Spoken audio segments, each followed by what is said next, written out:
안녕하십니까. 세무사 정승균입니다. 3분 세금 이 시간부터는 어떤 분을 대상으로 하냐면요. 세금을 처음 접하신 분들을 대상으로 하고 있어요. 그러니까 대학생이시거나 아니면 창업을 준비하시는 분들 또는 회사에 취업을 해서 이제 들어가신 분들, 그래서 세금에 대해서 전체적으로 좀 알고는 싶으신데 세금에 대한 책들이 너무 두껍다 보니 기본적으로 좀 아셔야 되는 내용들만 좀 발췌해 놓은 게 이 3분 세금에 해당이 된다고 생각하시면 되고요.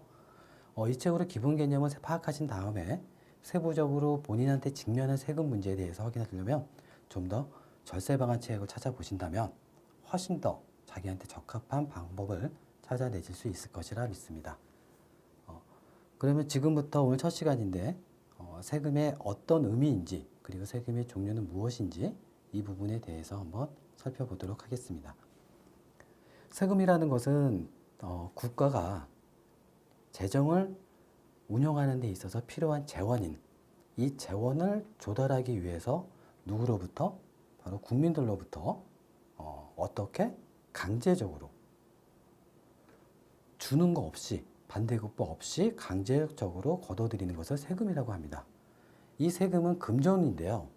원칙이 금전, 즉 돈으로 납부하는 게 원칙이고요.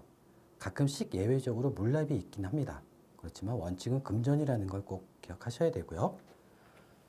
지금 말씀드렸듯이 이 세금은 본인이 누리는 효익과 절대 비례하지 않습니다. 비례하지 않고 그냥 반대급부 없이 강제적으로 걷어들이는 거라 그랬는데, 그러다 보니까 무슨 문제가 생기냐면요. 사람들이 내려고 하질 않아요. 그래서 무임승차 문제가 생깁니다.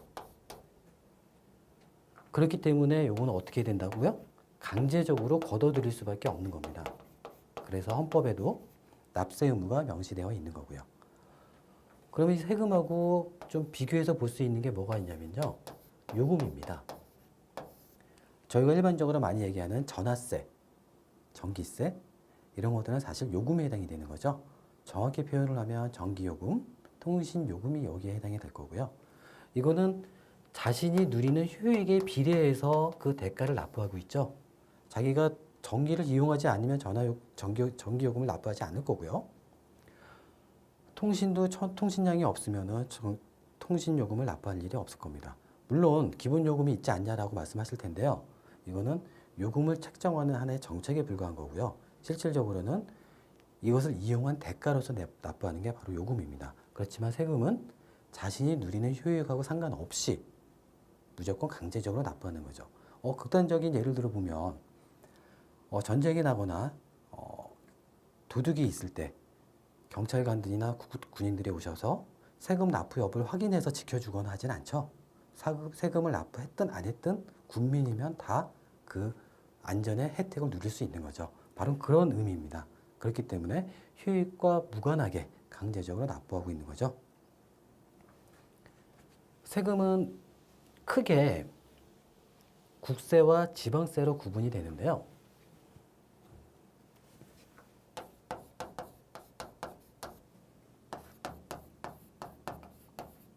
이 세금의 명칭에서부터 바로 알 수가 있죠. 국세 같은 경우는 중앙정부인 국가가 걷어들이는 세금이고요. 지방세는 지방자치단체, 시, 군, 구, 도 이런 데서 걷어들이는 세금입니다. 국세는 다시 두 개로 구분이 돼요. 외국으로부터 물건을 수입해 들어올 때 내는 세금이 관세가 있고요. 우리나라 내에서 이동하는 사람이나 물건에 대해서 납부하는 내국세가 있습니다.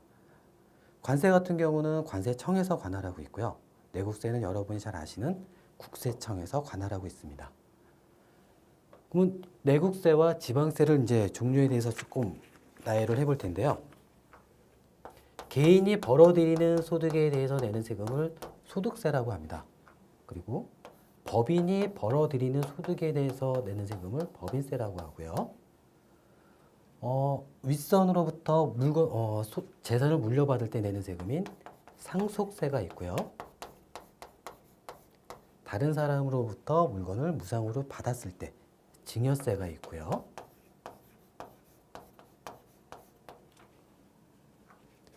부동산에 대한 세금인 종합부동산세가 있습니다.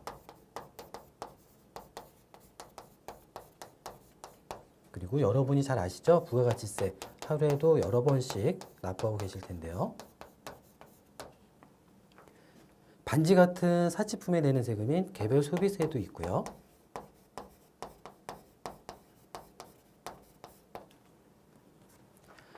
또 매일 접하는 세금이 있죠. 주세, 술 마실 때 내는 세금, 그리고 계약서 같은 거 작성할 때 내는 인지세도 있고요.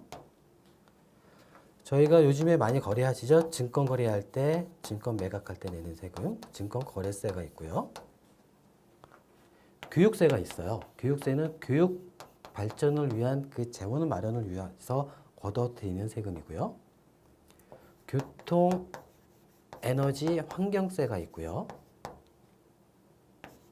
농어촌, 특별세가 있어요.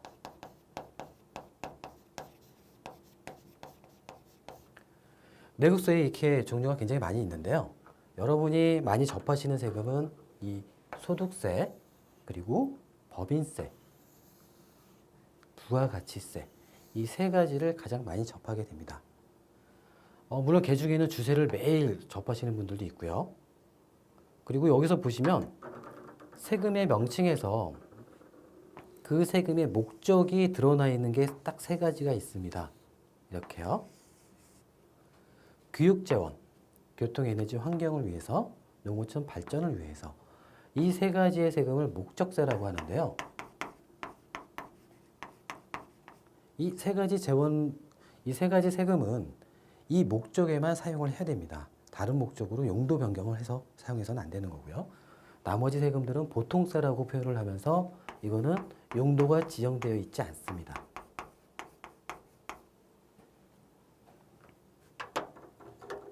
그럼 지방세에 대해서 한번 더 살펴볼 텐데요.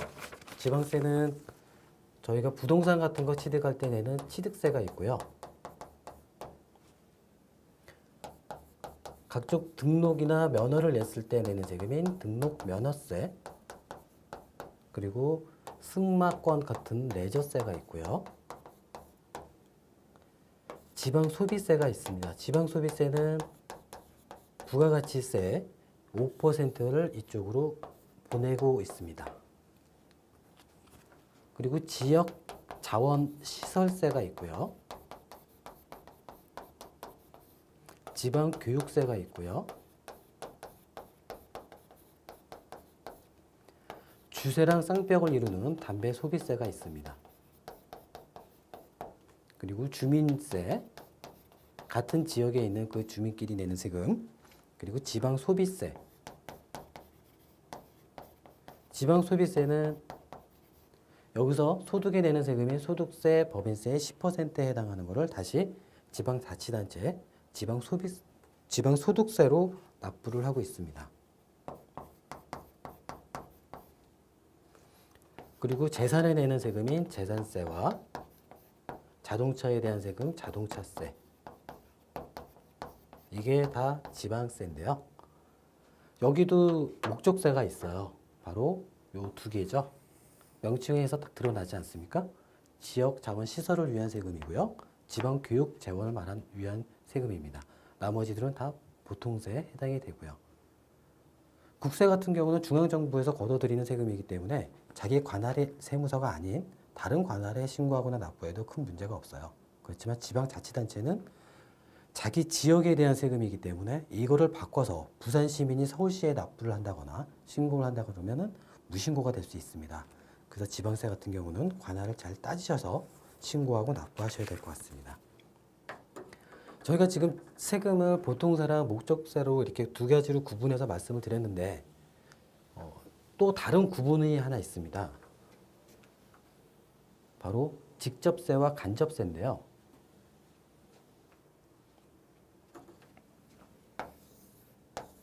이 사람이 가게 주인이고요.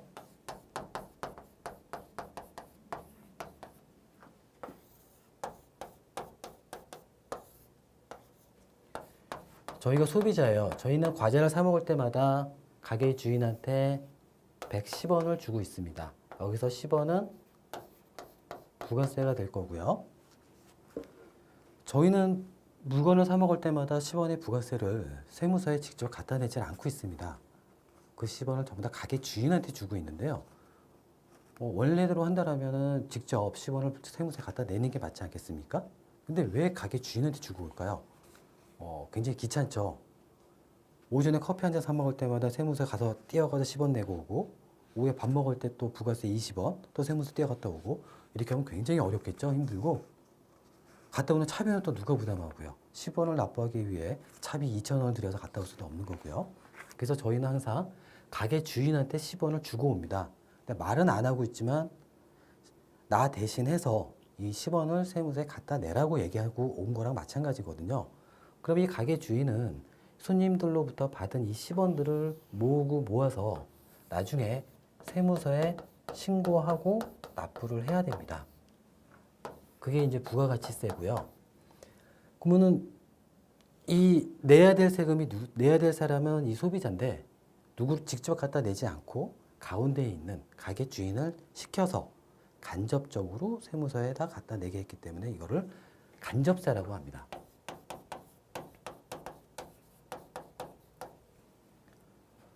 그럼 이 가게 주인은 소득이 110원 받아서 10원은 부가가치세로 납부를 했고요.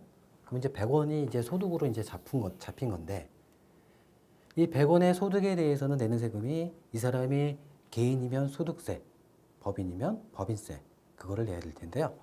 이거는 중간에 내려고 하다 보니까 중간에 누가 아무도 없어요. 그러니까 어떻게 해야 돼요? 본인이 직접 갖다 내는 수밖에 없죠. 그래서 이거를 직접세라고 합니다. 직접세의 가장 대표적인 예가 소득세와 법인세가 되겠습니다. 그러다 보니까 간접세와 직접세의 가장 큰 특징이 뭐냐면요. 세율을 인상했을 경우, 예를 들어 부가가치 세율을 인상했을 경우 간접세는 조세 저항이 굉장히 낮아요. 조세 저항, 세율을 올렸을 때 거기에 반발하는 거죠. 왜냐면은 간접세 같은 경우는 과자값에 포함되어 있기 때문에 사람들이 인식하기로는 과자값이 110원이다, 아니면 120원이다 이것만 생각하지 그 안에 있는 부가가치세가 얼마다라고 생각하시는 분은 거의 없거든요. 그래서 간접세의 세율을 인상했을 때 조세 저항이 굉장히 좀 적게 나타나고요. 직접세는 어떻게 되죠? 본인이 직접 계산해서 내는 거기 때문에 세율을 조금만 인상해도 조세 저항이 굉장히 크게 나타납니다. 그래서 저희가 뉴스에서도 많이 접하듯이 법인세율 인상, 소득세율 인상 나오면 모든 사람들이 귀를 쫑긋하고 쳐다보죠. 직접적으로 자기한테 피부에 와닿거든요. 그래서 직접세와 간접세의 차이는 이런 차이가 있다는 걸 염두에 두시면 될 것 같고요. 오늘 이 시간에 세금에 대해서 한번 살펴봤고요. 다음 시간에는 세금의 일생에 대해서 살펴보도록 하겠습니다.